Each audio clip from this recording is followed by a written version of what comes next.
Saludos y bienvenidos a Café y Más. Hoy es miércoles 20 de noviembre y nosotros comenzamos con nuestra tertulia política. Hoy concretamente hablaremos sobre ese planteamiento llevado ayer al Congreso sobre la reforma del Estatuto de Castilla-La Mancha y más asuntos de la actualidad política. Además, en el programa de hoy tendremos más contenidos que les avanzamos como siempre y de forma muy breve en el siguiente vídeo. En el programa de hoy analizamos la aprobación ayer martes de la reforma del Estatuto de Castilla-La Mancha, que abre la puerta a reducir a la mitad el número de diputados en las Cortes Autonómicas y que ha sido calificada por la oposición como un atentado a la democracia y un pucherazo del gobierno regional.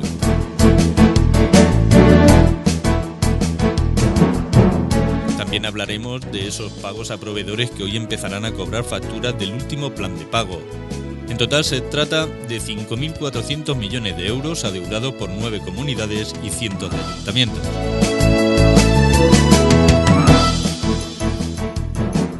En el café de hoy contamos con una visita muy especial.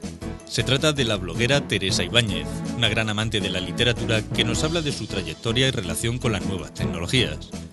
Todo esto hoy aquí en Café y Más. Saludos, pues todos estos serán los contenidos que abordaremos aquí esta noche en directo en Café y Más. Y ustedes también pueden participar con nosotros. Para los que aún no lo sepan, se lo recuerdo. Pueden hacerlo llamando al número de teléfono que aparece en pantalla. Ya saben, trasladarnos cualquier tipo de pregunta. Estamos encantados de poder contestarles. También pueden hacerlo con las redes sociales en nuestra página de Facebook. Esa página que se llama Café y Más. Pueden escribir en cualquier momento de la noche en el muro y estamos encantados, como les digo, de poder contestarles. Y qué mejor para empezar esta tertulia que con nuestros colaboradores, con nuestros políticos. Esta noche están aquí con nosotros, en primer lugar, Ángel Exojo, él es viceportavoz del Grupo Popular en la Diputación. Bienvenido, Ángel. Buenas noches. También tenemos con nosotros aquí esta noche a Celia Cámara. Ella es coordinadora regional de UPyD. Bienvenida, Celia. Hola, buenas noches, Cecilia. Esta noche también contamos con Alfonso Osorio, él es secretario general de CCD. Bienvenido, Alfonso. Hola, buenas noches. Y por último tenemos a Esmeralda Muñoz, ella es portavoz de la Ejecutiva Provincial del Partido Socialista. Bienvenida, Esmeralda. Hola, buenas noches, Cecilia. Bueno, pues como ya les avanzábamos, hoy analizaremos el planteamiento llevado ayer sobre esa reforma del Estatuto de Castilla-La Mancha, ayer martes en el Congreso. En él se abre la puerta a reducir a la mitad el número de diputados en las Cortes Autonómicas y ha sido calificada por la oposición como un atentado a la democracia y un pucherazo del Gobierno regional. Con este panorama vamos a ir entrando en esas primeras valoraciones de nuestros tertulianos aquí esta noche y comenzamos, si te parece, una valoración. Ángel, parte. Bueno, yo creo que el esfuerzo que se le ha pedido a los ciudadanos de Castilla-La Mancha en estos 2 últimos años en nuestra región para sanear las cuentas públicas, pues debe ir acompañado de una actuación ejemplar por parte de las instituciones y en este caso de los políticos, que va mucho más allá de lo económico, ¿no? Yo creo que la propuesta de reducir prácticamente a la mitad el número de diputados autonómicos es una propuesta que, más allá también de lo económico, lo que supone es decir, bueno, pues las estructuras políticas, si pueden hacer lo mismo sin ser tan gravosas para los ciudadanos de Castilla-La Mancha, pues ¿por qué vamos a tener esas estructuras? Yo creo que es una medida más, que además pedían los ciudadanos de Castilla-La Mancha de una manera mayoritaria. Ya se han tomado medidas. Castilla-La Mancha es uno de los gobiernos autonómicos de nuestro país que más ha reducido pues órganos que se repetían por parte de nuestro Estado. Yo creo que en el desarrollo a lo largo de los últimos años del Estado de las autonomías, el haber intentado copiar 17 mini-estados y que en cada comunidad autónoma existiera un defensor del pueblo, con un tribunal de cuentas, un consejo consultivo, es decir, se han tomado ya muchas medidas en nuestra región, se han reducido a la mitad el número de cargos públicos y de altos cargos, y por lo tanto, bueno, pues en esa línea, puesto que los ciudadanos así lo pedían, se ha propuesto la modificación de ese estatuto para reducir el número de diputados de las Cortes de Castilla-La Mancha. Bueno, pues una propuesta, una medida aclamada por los ciudadanos, según Ángel. Seguimos con más opiniones. Celia. Pues vamos a ver, yo niego la mayor en dos casos. Primero, ni es una aclamación popular. Creo que bastantes más problemas tienen los ciudadanos castellano-manchegos que no la reducción de además de una forma tan rocambolesca, tan fraudulenta como la que se ha presentado, de reducir a la mitad el número de diputados. El tema de la austeridad es que, bueno, yo tuve la inmensa suerte de estar ayer precisamente en el Congreso por invitación de nuestro grupo parlamentario, y hubo gente de otros partidos políticos también en la tribuna de invitados. Por cierto, me extrañó muchísimo que no defendiera este proyecto su presidenta, que estaba entre los invitados, y no como protagonista, que debía estar allí abajo, pero en fin, cada uno decide. La austeridad, pues si a principios de año se retira por decisión del Gobierno de Castilla-La Mancha el salario, los sueldos a los diputados, pues tampoco veo yo el ahorro realmente. Hay cantidad de fundaciones, aún consorcios, empresas públicas deficitarias, el mismo ente, Radio Televisión Castilla-La Mancha, con un agujero tremendo que ni es independiente y solamente sirve de plataforma para el Gobierno regional y su presidenta. Hay muchos sitios donde, si se quiere practicar la austeridad, se puede hacer, y no en representación democrática de los ciudadanos. Es que la horquilla que ha propuesto el Partido Popular es tan sumamente pequeña, sin modificar la circunscripción electoral, porque lo que se le pidió también ayer en el Parlamento es que, si quieren llevar a cabo esta barbaridad, esta catástrofe democrática, es que por lo menos modifiquen la circunscripción electoral, y sin embargo se han negado a entrar en ese debate. Quiere decir que es jugar con ventaja, seguir jugando, ya que la ley electoral actual es ventajista, la nacional, la LOREG y la autonómica.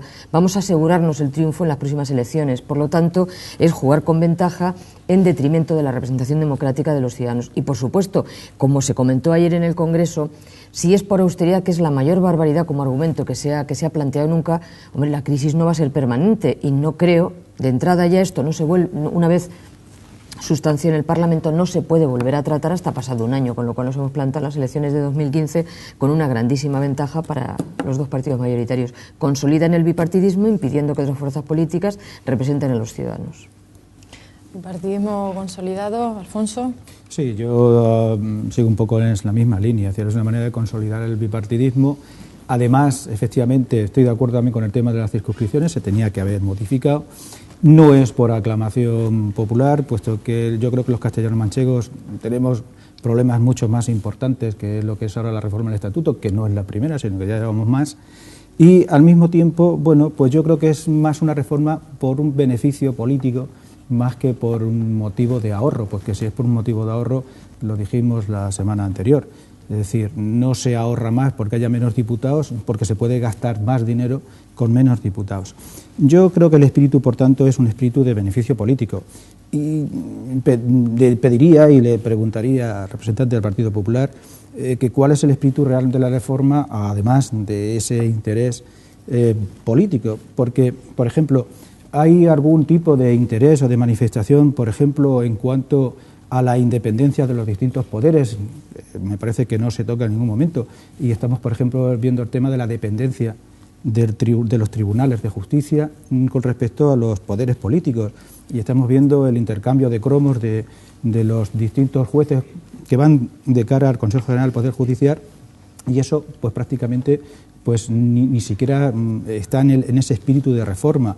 No hay, por tanto, una despolitización, que nosotros lo señalábamos en la reunión anterior aquí, ¿no? Tampoco se trabaja en contra de la desprofesionalización. No vemos referencias a que los cargos tengan un límite en el tiempo. Y, por tanto, bueno, pues seguimos un poco con ese mantenimiento del cargo a toda costa. Y en esa línea es por donde se debería haber incidido. Es decir, la desprofesionalización, lo que hablábamos antes de la eficacia a la hora de gestionar. Se puede ahorrar dinero de muchos sitios y no tener por qué tocar a los representantes de los ciudadanos. El mismo estábamos antes comentando el tema de la Red de Televisión Castilla-La Mancha. Bueno, y tantas cosas más que, si nos podemos profundizar, vamos a ir sacando cómo se puede ahorrar mucho dinero en otras partidas que sí que son más interesantes de hacer, ¿no? Y efectivamente, en cuanto sea eliminar duplicidades, sí que es interesante, pero vamos a dejar también los distintos órganos que sean eficaces. y que se estén funcionando hasta el momento. Por tanto, yo creo que en este momento hay problemas más importantes que atañen a la ciudadanía y se tenía que haber incidido por ahí. Y sobre todo una cosa que también comentamos la semana anterior, se tenía que haber hecho con una base consensuada, es decir, se tenía que haber hecho con el acuerdo de todas las formaciones políticas para que no sea una reforma que ahora nace y que está condenada en el tiempo, porque claro, los demás partidos políticos que están en desacuerdo, como es lógico, intentarán también su reforma. Es un poco lo que ocurre con la LOMCE, ahora que estamos también con el trámite de la LOMCE. Se hace en desacuerdo con todas las formaciones políticas y ya están anunciando, además, que en cuanto puedan la van a cambiar. Y además es una ley que ella misma dice, ya de antemano se está condenando, porque dice, en caso de que haya comunidades autónomas que no la apliquen, bueno, si ya la propia ley dice que hay comunidades autónomas que pueden no aplicarla, pues no tiene ningún sentido también esta ley. Por tanto, yo creo que se tenía que haber consensuado, haber tomado su tiempo, haber hablado con los distintos representantes de las formaciones políticas y, en base a ese diálogo, haber llevado una reforma consensuada en donde todo el mundo estuviese satisfecho con ella. Reforma en beneficio político, no hay despolitización, falta de base consensuada. Esmeralda, ¿del Partido Socialista? Bueno, pues la opinión a nosotros, evidentemente, este intento y esta acción que ha llevado a cabo el Partido Popular cuando fue admitido a trámite y ha sido admitido a trámite esta modificación, que no hay que olvidar que el Estatuto de Autonomía es nuestro corpus legal y nuestro corpus por el cual nos regimos, y por lo tanto es, podemos decir, como nuestro pedacito de Constitución. Reformar este estatuto solamente en aras y teniendo única y exclusivamente como principio final el rédito político, para nosotros desde luego nos parece una cuestión abominable. Es un intento totalmente fraudulento, partidista, de utilizar, por lo tanto, de una manera instrumentaria, pues esta reforma, que es nuestra norma fundamental y por la que nos regimos, simplemente para conseguir un rédito político, que es lo que pretende el Partido Popular. Yo me parece que es algo gravísimo, porque totalmente demagógico, esta demagogia que estamos escuchando por parte del Partido Popular, y Ángel aquí lo ha expresado, de que viene respaldado por una mayoría o por una mayoría voluntaria de nuestros ciudadanos. Yo creo que los ciudadanos y las ciudadanas de Castilla-La Mancha bastante tienen con estar soportando ya este gobierno, con todos los recortes que llevan a sus espaldas y con estas políticas antisociales que están, sobre todo, soportando por parte del Partido Popular.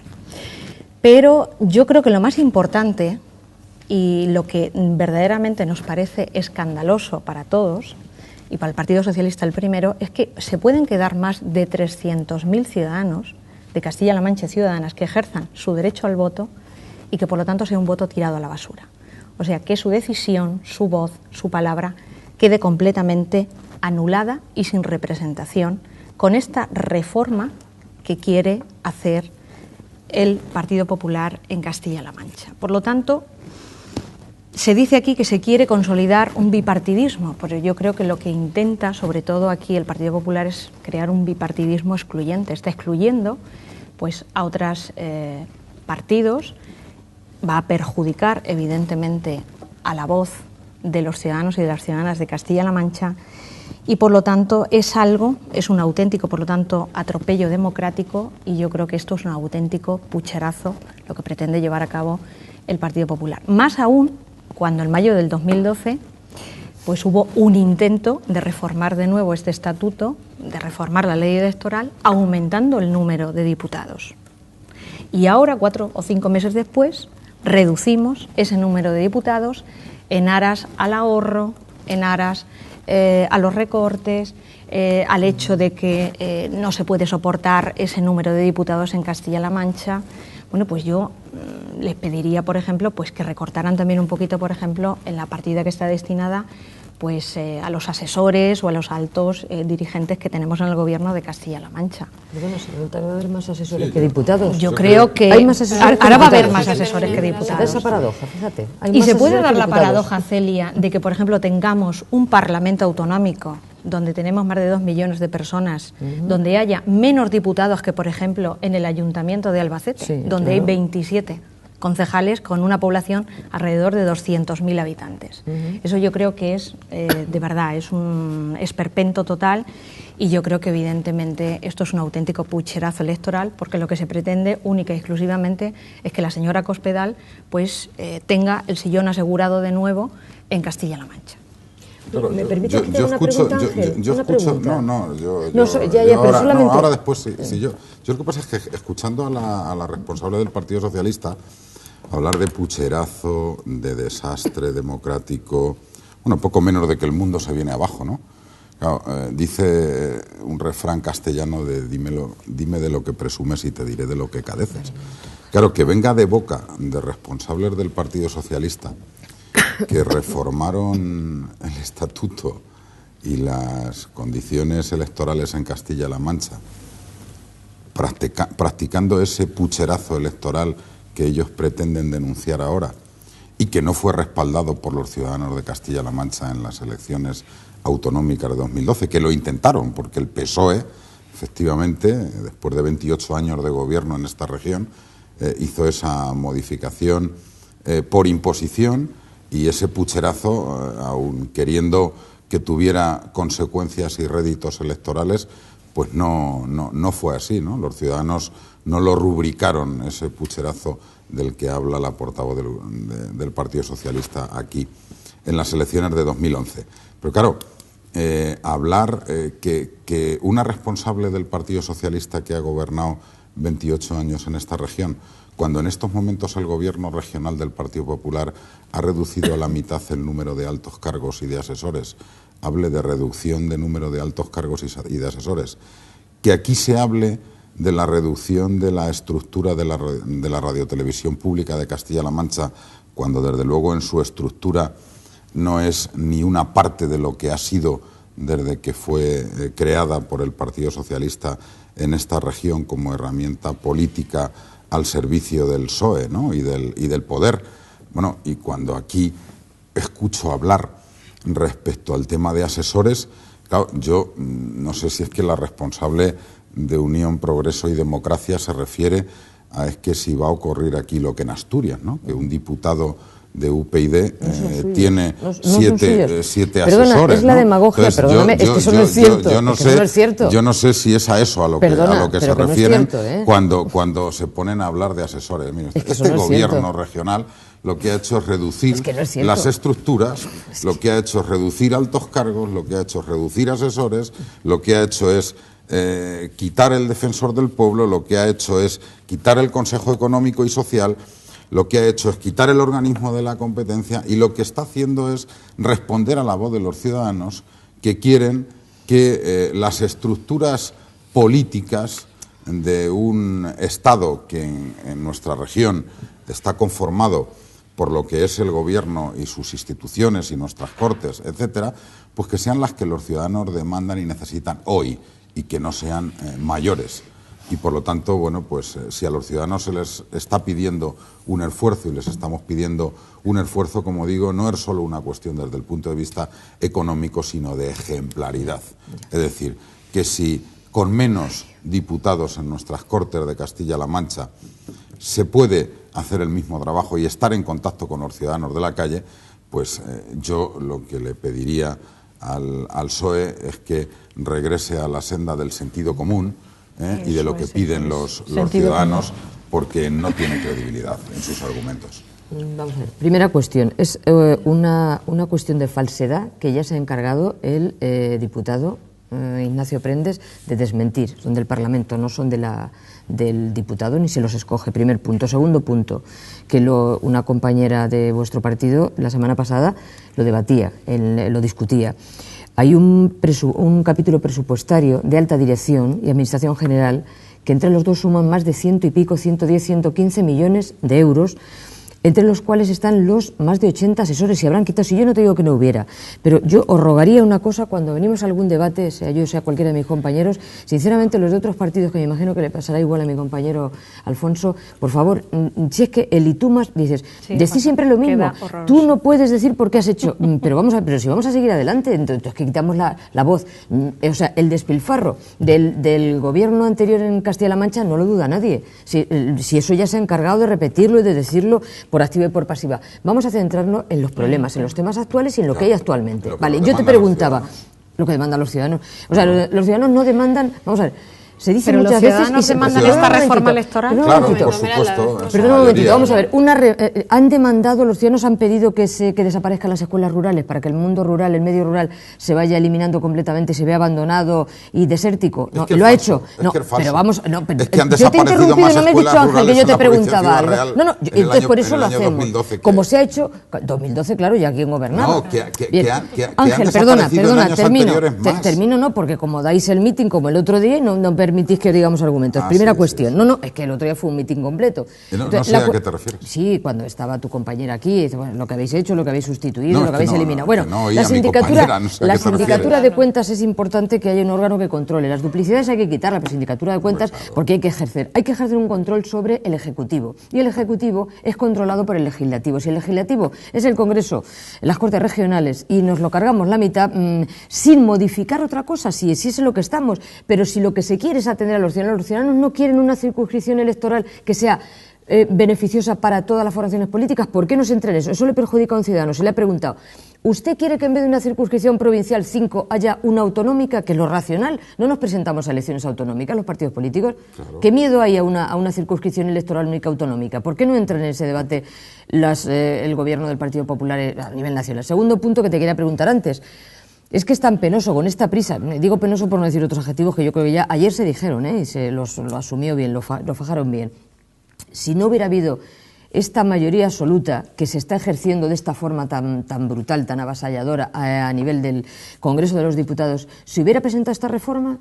Porque lo suyo es que, si no hubiera esta mayoría absoluta, se hubiera intentado llegar a un consenso, como se ha dicho siempre. Si es que lo que no puede ser es que aquí tenemos un Congreso de 29, unas Cortes Regionales de 49 diputados. 25 dicen que sí, 24 que no. ¿Uno solo de diferencia justifica hacer esta barbaridad? Lo justifica porque lo pide la gente. Entonces la gente no reclama, no dice no a los recortes en educación, ni no a los de... sí. El que es democrático. O sea, solo es democrático cuando yo estoy de acuerdo con la mayoría y cuando la mayoría... No, si es que la democracia se puede pervertir. No vamos a... Mira, ayer se dijeron cosas, a mí personalmente me parecieron feas como invitado en la tribuna. Claro. Se hicieron alusiones a una formación política, a un país que nada tiene que ver con el nuestro, que era Cuba. O sea, un representante del Partido Popular en la tribuna de oradores se refirió a Izquierda Unida hablándole de Cuba, que tiene que ver, vamos a ver, no vamos, y a la revolución de 1917. Ayer echamos de menos a los representantes del Partido Socialista en el Congreso de los Diputados, los echamos de menos. Y también se echó, Ángel, se echó en falta que defendiera esta reforma la presidenta que estaba arriba entre los invitados. Yo lo que te quiero decir a ti, pero ¿cómo puedes ser tú la defensora del mundo rural cuando tu partido ha presentado una enmienda en la reforma de la ley de administración local para que desaparezcan los ayuntamientos de menos de 10.000 habitantes y las diputaciones, y que además los y que además en un debate propusisteis que todos los ayuntamientos de menos de 20.000 habitantes desaparecieran? Sois urbanitas, no defendéis el medio rural en vuestras propuestas. ¿Por qué manipuláis y falséis? Es una fusión de ayuntamientos para que reciban los municipios pequeños. Como ha salido el tema del medio rural, por eso. No tiene que ver. Es una fusión de ayuntamientos, no desaparecen los ayuntamientos. Cuidado, no engañéis a la gente. Si lo pone en la enmienda. Estáis demasiado acostumbrados a mentir. Lo pone en la enmienda. Celia, Ángel, por favor. No, la mentira no va por buen camino. Celia, tenemos que irnos a publicidad, pero volvemos en unos segundos y seguimos analizando todo esto. Unos anuncios y volvemos.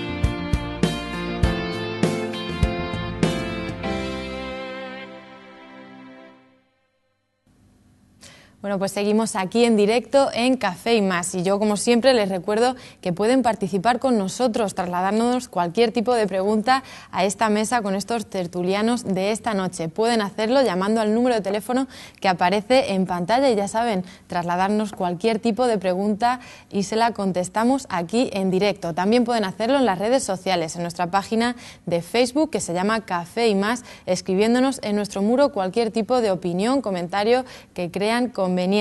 Y nosotros seguimos con nuestra tertulia. Estábamos ya finalizando un poco este tema de la reforma del Estatuto de Castilla-La Mancha. Le damos la palabra a Esmeralda y después a Alfonso, que son los últimos que quedaban por valorar un poco. Bueno, sí, simplemente ya por contestar también a Ángel y por dejar sentada desde luego nuestra valoración y nuestra opinión respecto a esta reforma del Estatuto de Autonomía de Castilla-La Mancha. Hablaba Ángel de sentido común. Bueno, pues el sentido común, desde luego, el Partido Popular lo tiene completamente ausente. Respecto a la modificación anterior que se hizo de la reforma del Estatuto de Autonomía, yo creo que la mejor contestación te la has dado tú a ti mismo, Ángel, porque has dicho, esa reforma, pero fíjate, a pesar de la reforma, nosotros ganamos las elecciones del 2011. Fue una reforma evidentemente motivada también por el aumento de ciudadanos, ponderación, etcétera, etcétera. Y no ha impedido que el Partido Popular llegue al poder. Ahí está, como decía, aunque sea por un escaso margen y solamente por un diputado. Aunque parece que evidentemente el peso que ha tenido ese diputado de diferencia lo estamos pagando todos los castellano-manchegos con creces. No es democrático, evidentemente. ¿Verdad? Con creces lo estamos pagando. Evidentemente las urnas dieron lo que dieron, eso se respeta, es democrático, pero evidentemente el peso que está ejerciendo este gobierno, sobre todo los ciudadanos y ciudadanas de Castilla-La Mancha, es sorprendente, ¿no? Porque estamos soportándolo. Yo insisto, evidentemente, y me voy a remitir a unas palabras que se decían en mayo del 2012, donde solamente con los votos también del grupo del Partido Popular se modificaba también esa ley electoral, aumentaba en 4 el número de diputados en las Cortes.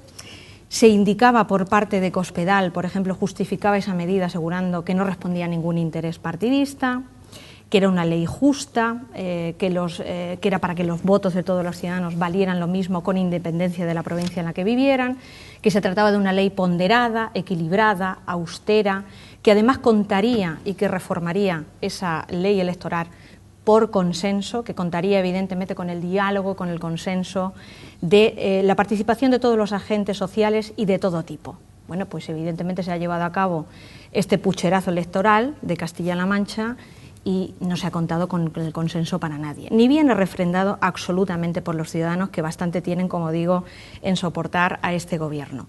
Por lo tanto, para nosotros es un auténtico atentado contra la democracia. Totalmente. Ángel, no lo queréis ver, no lo queréis ver.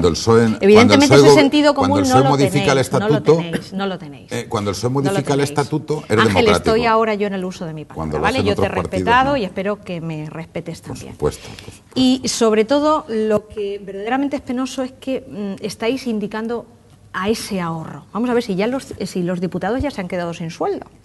Si además vosotros habéis quitado ese sueldo a los diputados de Castilla-La Mancha, que por cierto también aquí deberíamos de tener en cuenta, pues evidentemente que en esta operación también va encubierto que la política, de esta manera, poco a poco, y evidentemente con las directrices que está llevando a cabo el Partido Popular, se va a quedar única y exclusivamente reservada para una élite. Para ricos. Totalmente, para los privilegiados. Entonces, yo creo que evidentemente esto es coartar la democracia.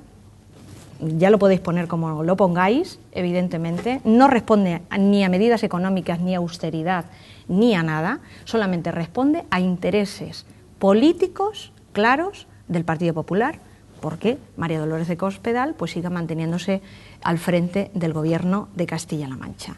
Y solamente una pequeña corrección, representantes del Partido Socialista de Castilla-La Mancha estuvieron ayer sentados en el Parlamento.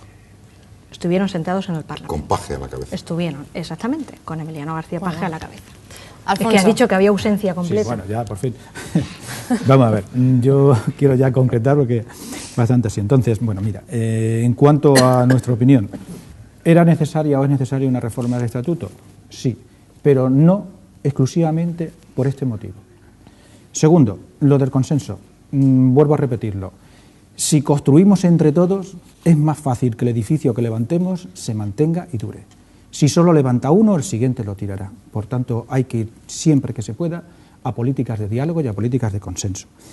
Por matizar algunas cosas que ha dicho Ángel, por ejemplo, lo de Castilla-La Mancha Televisión. No se trata de reducir, se trata de que Castilla-La Mancha sea, primero, viable y, segundo, independiente y esté al servicio de los ciudadanos y no del que el gobierna. En cuanto a los asesores, ¿se ha hecho muy bien en reducir? Sí, y en esa política es de alabar. Ahora bien, ¿cómo se reducen aún más los asesores? Nombrando cargos de responsabilidad que sean expertos en las materias en las que se les encarga. Y así no se necesitan tantos asesores.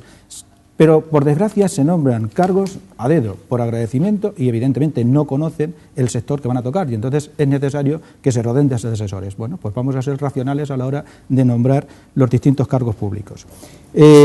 Otro punto más, en cuanto a los menos diputados, menos dinero, más o menos viene a ser eso. No, volvemos a insistir, no es eso, porque, repito, 27 diputados pueden gastar mucho más que los 49 que hay ahora. Por tanto, no es razón, como hemos dicho antes. Se puede ahorrar en otros muchos sectores. Yo he anotado aquí algunos a bote pronto porque creo que no se ha atajado. Primero, no se ha intentado recuperar el dinero que se ha despilfarrado. Es un dinero que se ha tirado ahí y que ahí está y nadie intenta recuperarlo. No se está luchando, por ejemplo, contra la economía sumergida. Más del 30% de la economía de española está justamente sumergida y hay que aflorarla, ¿no? Y, por ejemplo, las subvenciones siguen manteniéndose, subvenciones que hay que eliminar, empezando por las de los propios partidos políticos, siguiendo por las de los sindicatos y siguiendo por todas aquellas asociaciones u organismos que reciben subvenciones y que prácticamente el único fin que persiguen es vivir un poco del dinero de los ciudadanos, de los contribuyentes. Y hay muchas cosas más que, si queréis, podemos entrar en detalles porque sé que pueden seguir eliminando partidas totalmente innecesarias, ¿no?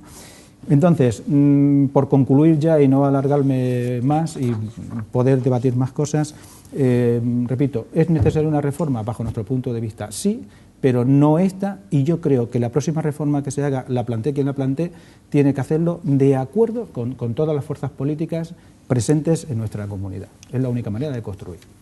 Bueno, pues estas han sido las opiniones sobre este tema de los tertulianos, pero como ya sabéis, la actualidad manda, y esta mañana pues nos encontrábamos con la siguiente noticia que también queríamos trasladar aquí a la mesa de esta noche. Proveedores empezarán a cobrar hoy facturas del último plan de pago. Empresas y autónomos beneficiados por el último plan de pago a proveedores empezarán a cobrar las facturas incluidas en este mecanismo hoy y a lo largo del mes de noviembre. En total, se trata de 5.400 millones de euros adeudados por 9 comunidades y cientos de ayuntamientos. ¿Cómo se ha recibido esta noticia desde los demás partidos? Celia, comenzamos contigo, si quieres. No, bien, sí, ya lo hablamos la semana pasada, como es un tema que ya habíamos iniciado, lógicamente que con la situación que hay actual, los proveedores, sobre todo, claro, lógicamente de la Administración, estaban completamente ahogados y esto era lógico, razonable, es una medida que bueno, hay que reconocer que es necesaria, es eficaz, y lo que hace falta es que no se lleguen a tasas de morosidad como la que había. De hecho, habrá que cumplir la ley, que dice que en 30 días máximos cuando se tiene que proceder al pago a proveedores, y parece ser que tiene previsto el Gobierno primero que sean los proveedores relacionados con la educación y la sanidad, que son aspectos fundamentales. Ya lo comentamos aquí el otro día, que todos conocemos casos de colegios donde no había ni siquiera para el gasóleo, entonces los proveedores ya se negaban a llevar gasóleo para la calefacción de los niños, comedores escolares también, había unas deudas importantes, con lo cual yo creo que ese criterio seguido en estos casos es importante y es necesario. Y las condiciones, por supuesto, también creo que son bastante buenas para las entidades locales. Creo que tengo entendido que es a 10 años y con un interés bastante bajo, o sea que yo creo que el plan es bueno en principio. Y nada, creo que habrá una segunda fase y hay que reconocer que por lo que está bien hecho, pues se reconoce que está bien hecho sin ningún tipo de ambajes. Ángel. Sí, bueno, es el tercer plan de pago a proveedores que el Gobierno pone en marcha. En 3 meses se van a inyectar unos 13.400 millones de euros para los proveedores. El Estado va a abonar las facturas pendientes directamente a las cuentas de esos proveedores, se van a beneficiar en torno a 30.000 proveedores que van a cobrar sus facturas pendientes de pago, en su mayoría pymes y autónomos. Como digo, se va a efectuar en un plazo máximo de 3 meses. Las administraciones cuentan con unas condiciones ventajosas, se ha comentado, a 10 años, con un interés bajo, y yo creo que se están tomando las medidas necesarias para acabar con la morosidad de las administraciones con un triple objetivo, ¿no? Por un lado, garantizar la estabilidad de lo que son los servicios básicos, principalmente sanidad y educación, facilitar la actividad económica de las empresas. Es inaceptable que una pequeña y mediana empresa tenga que cerrar porque una o varias administraciones no le pagan. Y por otro lado también impulsar la competitividad de las administraciones para que no sean una rémora y un lastre y por lo menos ayuden en la medida de las posibilidades a la creación de empleo y a la incentivación económica, ¿no? Yo creo que después de los años que hemos vivido de un descontrol por parte de los gobiernos socialistas en cuanto a la ley de estabilidad presupuestaria que se la cargaron, que ha generado pues que haya muchas administraciones que tenían un stock inadmisible de facturas en los cajones, muchas de ellas sin aprobar porque se incurría en gastos sin que hubiera crédito presupuestario, pues eso ha provocado el cierre y la destrucción de muchas empresas, que haya una inseguridad y desconfianza en muchas ocasiones en la administración, que además haya inestabilidad en la prestación de los servicios básicos que prestan en muchos casos las administraciones. Bueno, pues yo creo que el Gobierno del Partido Popular en 2 años ha conseguido poner orden en esas cuentas para garantizar que todas las administraciones paguen y que sobre todo a partir de ahora se cumpla ese compromiso de que las administraciones paguen en 30 días y que por lo tanto las pequeñas y medianas empresas sepan que cuando contratan con una administración tengan la seguridad de que van a cobrar en un plazo razonable de tiempo y no que las facturas se van a apilar en los cajones, se van a ir metiendo, que es lo que permitía que no haya una ley de estabilidad presupuestaria que marque un techo de gasto y que establezca que cada administración no puede gastar muy por encima de lo que ingresa y que por lo tanto hay que aplicar criterios de racionalidad, porque al final eso tiene consecuencias en los ciudadanos, en los impuestos que pagamos y en los servicios que recibimos. Y desde luego, si las administraciones terminan siendo una rémora, pues indefectiblemente eso, como digo, conozco, no hay que irnos muy lejos, en esta misma provincia muchas pequeñas y medianas empresas que al final, por su volumen, han tenido que echar el cierre porque la deuda que mantenían con algunas administraciones no les permitía seguir adelante y por lo tanto han tenido que ir los trabajadores a la calle, ¿no? Eso no tiene ningún sentido. Después de la situación económica que tenemos, no puede ser la administración pública y las administraciones, que son las que tienen que dar ejemplo, un lastre al crecimiento y a la creación de empleo. Medidas necesarias, ¿se ha puesto orden, Alfonso? Sí, bueno, yo creo que esto no se debe quedar en buenas palabras y buenas letras. La situación en muchos empresarios, por desgracia, algunos ya han cerrado, otros están en una situación totalmente desesperada. De hecho, muchos de ellos lo que hacen es canalizar sus facturas a través de las entidades financieras. Estas entidades financieras les cobran unos intereses, precisamente, que además luego, cuando pasan los 90 días, les vuelven a aumentar los intereses y entonces resulta que están prácticamente ahogados. Yo creo que debe de llegar ese dinero lo antes posible, pero detrás de esas buenas intenciones y detrás de esas buenas palabras y buenas letras que estoy diciendo antes, debe también una eficacia, porque ¿para qué queremos poner sobre la ley ese tope máximo de 30 días si luego después las administraciones no se van a gestionar eficazmente y van a seguir con las deudas? Por tanto, lo que hay que hacer es efectivamente es acompañar a ese deseo y ese espíritu del compromiso de pagar en 30 días, que efectivamente quien tiene que pagar lo cumpla. Y es lo que decía la semana pasada, y lo ha dicho también ahora Ángel, es decir, vamos a utilizar nada mejor que el raciocinio del ama de casa que yo lo ponía la semana pasada. Y es decir, si yo me puedo gastar 100 euros, pues me puedo gastar 100 euros, no me puedo gastar más porque voy a caer en lo que se ha caído actualmente, ¿no? Y que nos ha llegado a esta situación. Por tanto, yo creo que es muy positiva esta ley de proveedores y lo que se tiene que hacer es gestionarse lo suficientemente bien para que no sea necesario hacer ninguna más, sino que sea efectiva y que no vuelvan a ocurrir más este tipo de cosas. Esmeralda. Bueno, pues este nuevo plan de pago a proveedores, que viene además del Fondo de Liquidez Autonómica, la verdad es que todo lo que sea pagar, y evidentemente para los consistorios, bienvenido sea, porque la situación por la que están atravesando los ayuntamientos, yo que también estoy en un ayuntamiento, la verdad es que es bastante dura el día a día. Este gobierno de Cospedal pues no hace ni más ni menos que pagar lo que debe.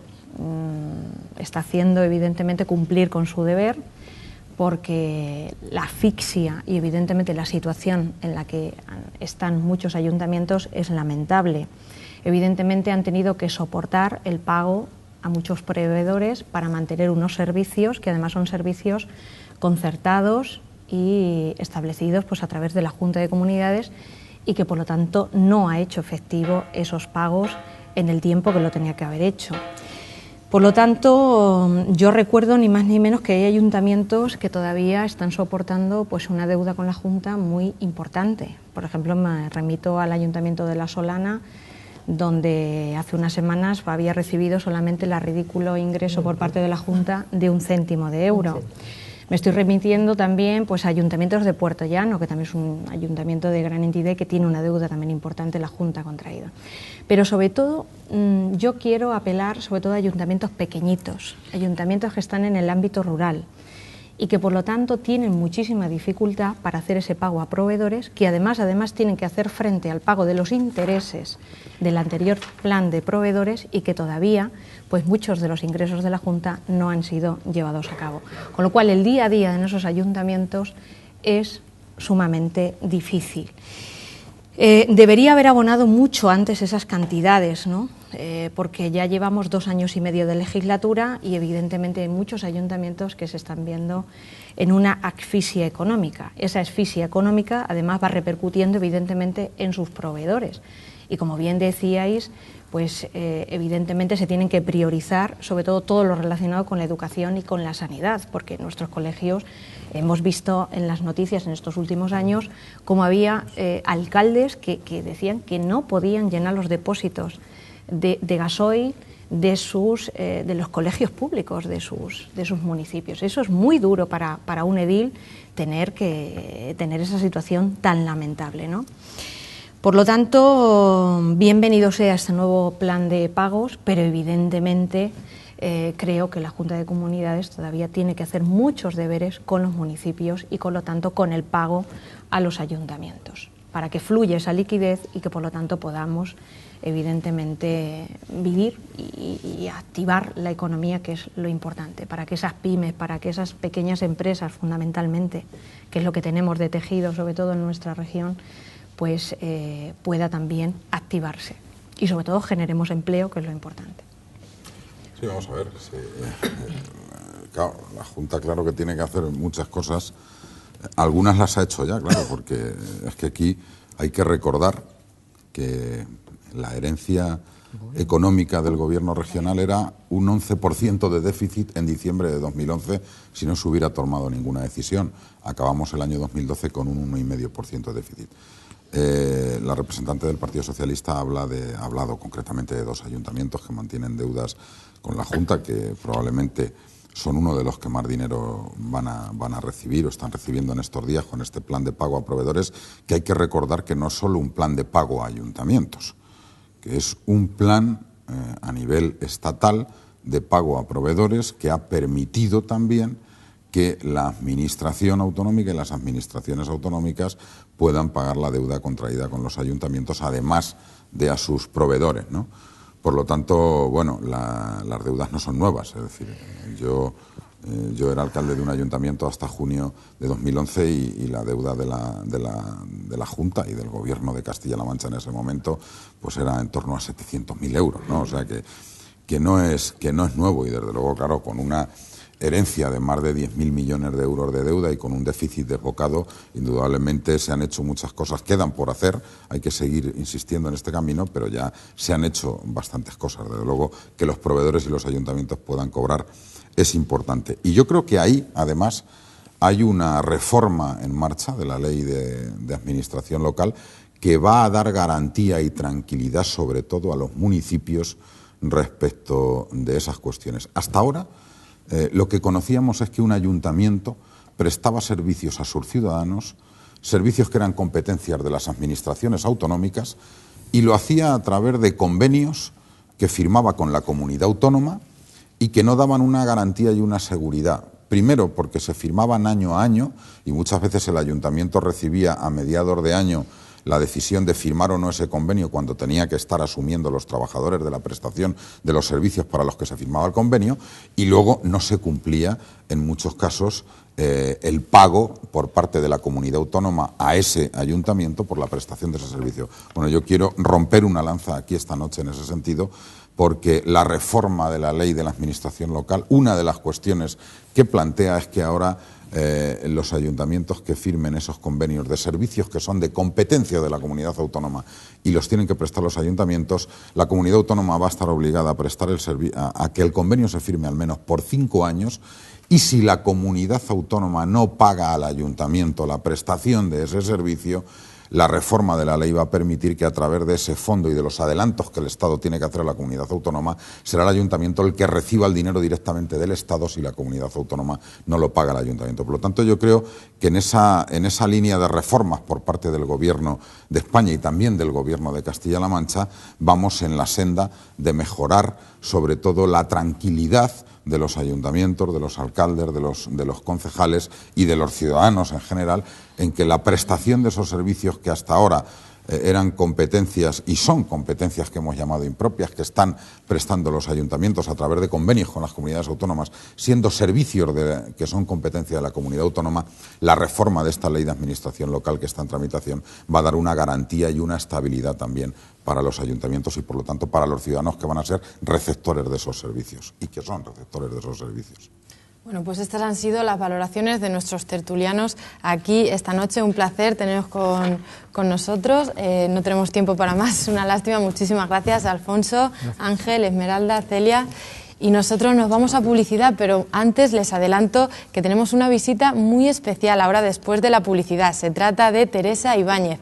Ella es una bloguera y una gran amante de la literatura. Nos va a hablar sobre su blog y sobre su trayectoria. No se lo pierdan, en unos minutos volvemos con ella.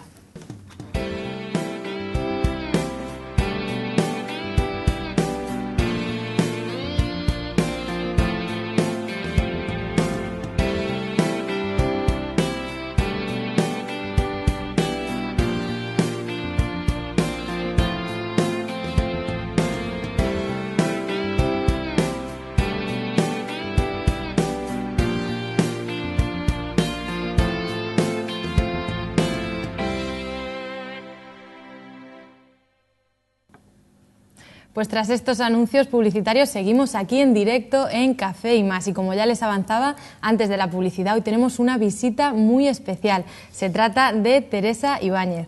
Buenas noches, Teresa, un placer tenerte con nosotros. Buenas noches, Cecilia. Teresa Ibáñez es una auténtica bloguera y amante de la literatura. Y qué mejor para hablarnos esta noche de su blog. Teresa, ¿cómo empezamos? Cuéntanos un poco cómo comenzó todo esto, cómo te adentraste en el mundo de los blogs. Sí, es raro una mujer ya mayor y que no estaba metida en este tema de Internet mucho, solamente usaba yo Internet para trabajar. Pero tuve un pequeño accidente, me pilló un coche yendo al trabajo y me quedé 5 meses en casa, escayolada. Yo soy una mujer activa y no me gusta estarme sin hacer nada. Y mi hijo dijo, bueno, mamá, te voy a regalar un blog y escribes. Y yo, ¿cómo que un blog? ¿Para qué quiero yo un blog? Y yo no sabía lo que era, ni lo que era eso. Mamá, escribes lo que te gusta. Bueno, pero a mí me gusta escribir y leer, pues a ello.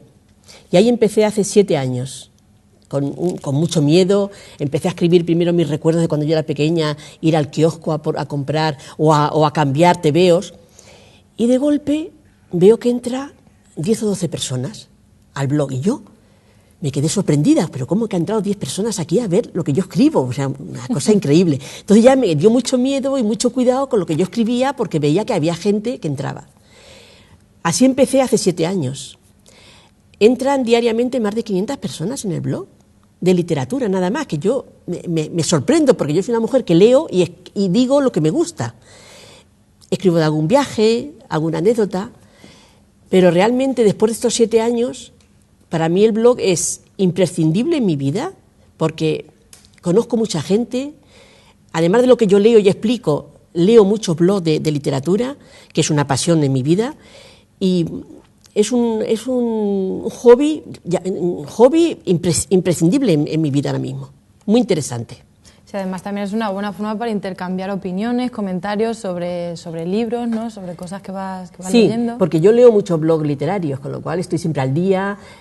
También me entero de muchos libros que no sería posible yo conocerlos si no fuese porque leo muchos blogs.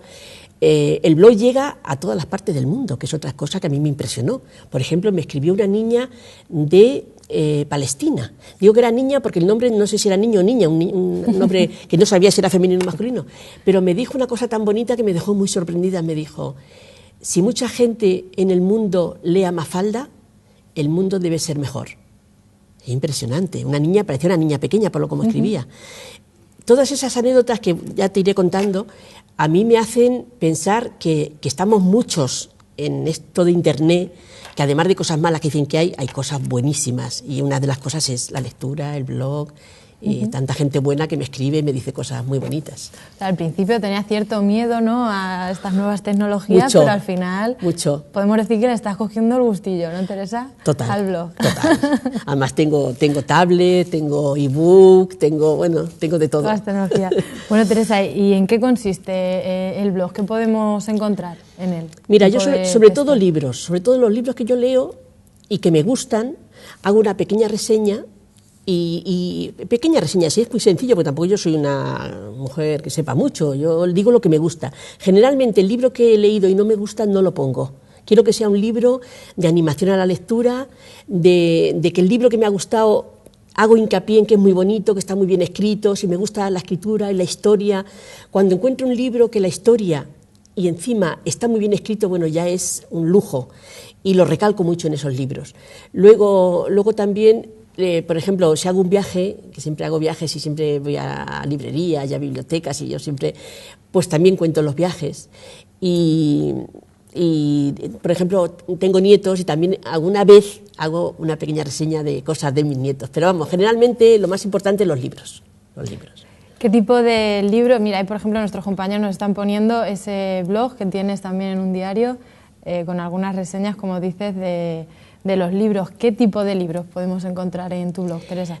Literatura en general. No está cerrado a nada. Yo leo literatura en general. Me gustan los clásicos, me gustan los escritores modernos, me gustan los premios Nobel, por ejemplo, ahora de Alice Munro. Me encanta cómo escribe, ya había leído yo libros de ella, y lo animo a que lean a esta mujer, porque le escribe pequeños relatos muy intimistas, muy bien escritos, muy sencillos. Bueno, a mí me encanta. En general, literatura generalizada. O sea, ¿no te cierras a ningún tema en concreto? ¿O tienes algún gusto? Me gusta todo. Me gusta un poco de todo. Me gusta todo. ¿Y qué tipo de obras literarias recomendarías a tus lectores? Yo me he traído aquí una pequeña lista de libros. Bueno, estoy ahora mismo...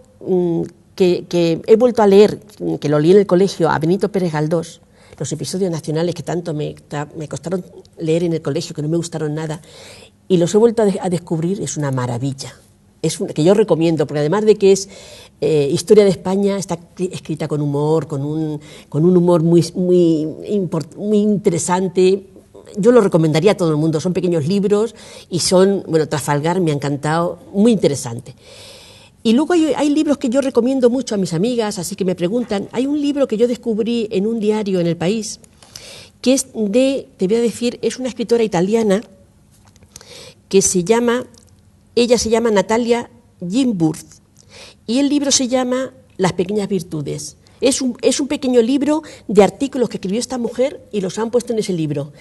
Yo lo recomiendo porque es una belleza. Lo que dice, muy interesante, habla de la vida, de los hijos, de la felicidad, habla del dinero relacionado con los hijos. Bueno, en estos momentos de la vida que estamos viviendo, creo que es muy interesante este libro. También hay otro libro que yo lo recomiendo mucho, pero pura literatura y porque la historia es muy bonita, que se llama Ángulo de reposo, y el escritor se llama Wallace Stegner. Muy bonito el libro. pero hay muchos que puedo recomendar, muchísimos, pero bueno. Tienes una gran lista, ¿no, Teresa? mucho, me gustan. Sí. Respecto a los escritores, ¿alguna debilidad por alguno? Sí, bueno, muchos, me gustan muchos, pero españoles, yo le tengo una gran... Me encanta Antonio Muñoz Molina, me encanta. El último libro que he leído de él, que ha sido el de La noche de los tiempos, yo entiendo que este escritor es un poquito lento de leer, no es fácil de leer, es un hombre... pero cuando entras en su escritura es una maravilla.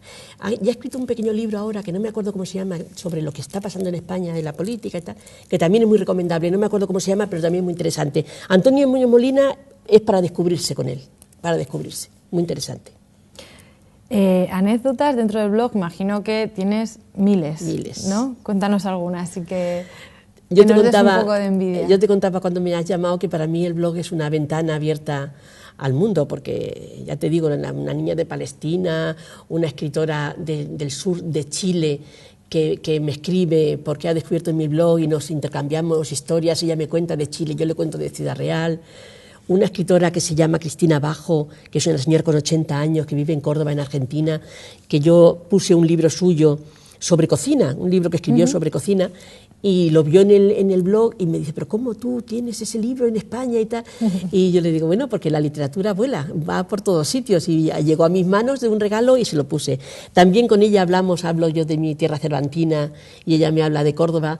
Además es que al decirle que yo vivo en Ciudad Real, que es la tierra de Cervantes, bueno, la gente es increíble, le encanta el Quijote, le encanta Cervantes, y yo aprovecho y hablo de mi tierra.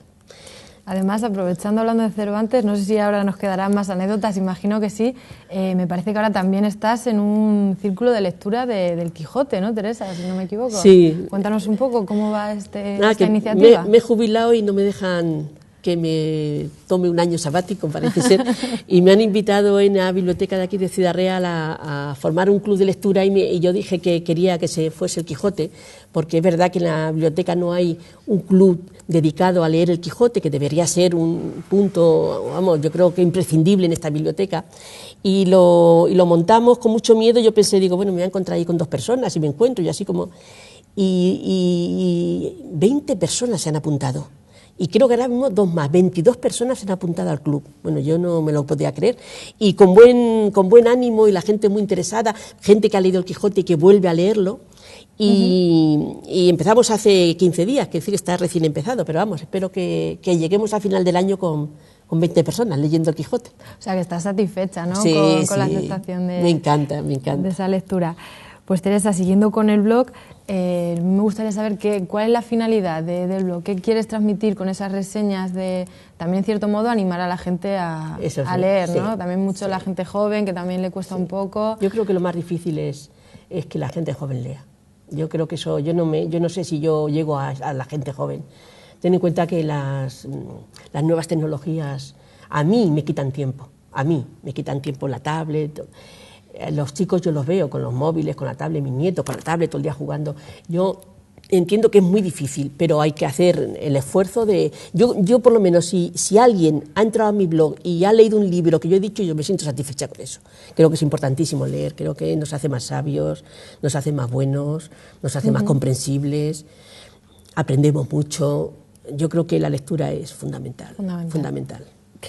Si no me equivoco, también hasta dónde ha llegado el blog, que también se ha convertido en una unidad didáctica, ni más ni menos que en Oxford.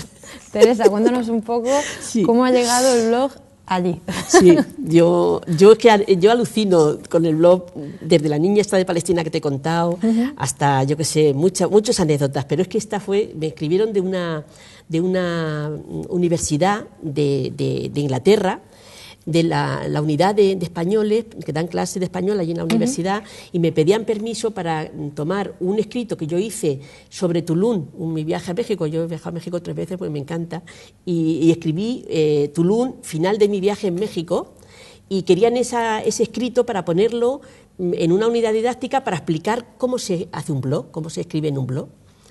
Me pedían permiso, me pedían si tenía yo copyright. Yo no tengo ni copyright, no tengo nada, yo solamente escribo y punto. Así que les dije que sí, que por supuesto que era muy emocionante para mí pensar que iba a estar allí.